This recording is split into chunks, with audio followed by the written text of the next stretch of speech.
To face with the adverse effects of climate change. Unpredictable rain patterns and drought are some of the climatic conditions that are grossly affecting the agricultural value chain. It is this impact that SNV Netherlands is looking to help mitigate by working with Kenyan farmers.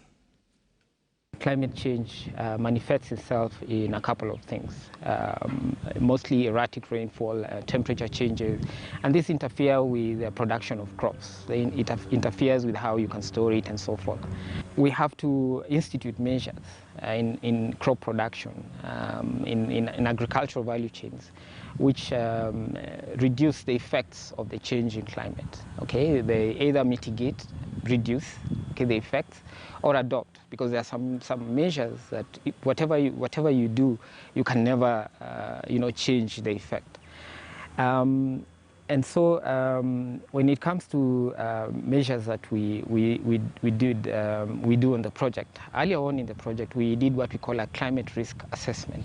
So what this climate risk assessment did is that it identified specific risks of climate change, whether it's excess rainfall or reduced rainfall or higher temperatures and so forth. So the measures that deal with that include, for instance, capacity support for farmers to adopt varieties, crop varieties, for instance, which can deal with those changes in climate.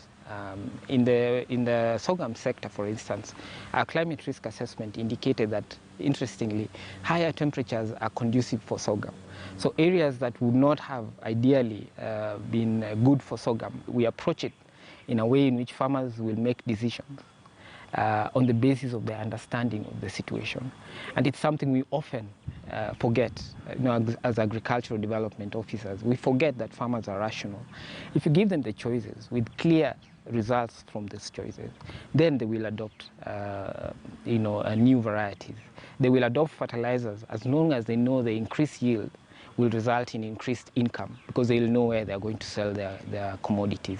Mechanization is an interesting one because for most of our crops, because of crops, land sizes are shrinking, farmers are practicing less mechanization. However, if I give you an example of reaping services, okay, just reaping, which means you use a reaper on the soil, and it opens up the hard pan in the soil.